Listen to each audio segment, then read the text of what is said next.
শুধু ট্যাঙ্কি চেঞ্জ করলেই যে জং থেকে সমাধান তা কিন্তু নয়। দেখেন এই গাড়িটারও কিন্তু নতুন ট্যাঙ্কি, তারপরেও এই গাড়িটা 5 থেকে 7 হাজার পর পর ইনি কিন্তু ট্যাঙ্কি ওয়াশ করে। এইভাবে কিন্তু ট্যাঙ্কি ওয়াশ করাটা ভালো, আপনারাও এইভাবে ওয়াশ করবেন, কারণ বাংলাদেশে তেল খারাপ, যে নতুন ট্যাঙ্কি লাগাচ্ছে সেটাও জং আসতেছে।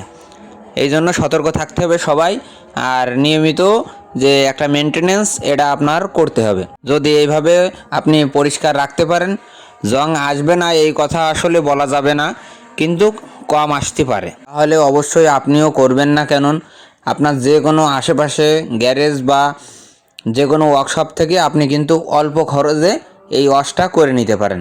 জাস্ট তেলটা ফেলাই দেবে, ভালো একটা পরিষ্কার পাত্রে আনলোড করে আবার আপনার তেলটা দিয়ে ভালোভাবে ঝাঁকাই নিয়ে এই তেলটা কিন্তু ফেলাই দেবেন। দিয়ে যে পুরনো তেলটা আছে অবশ্যই একটা কাপড় বা কোনো কিছু দিয়ে ছাইকে আপনার ট্যাঙ্কিতে ঢুকাই দেবেন, তাহলে সমস্যার সমাধান হয়ে যাবে।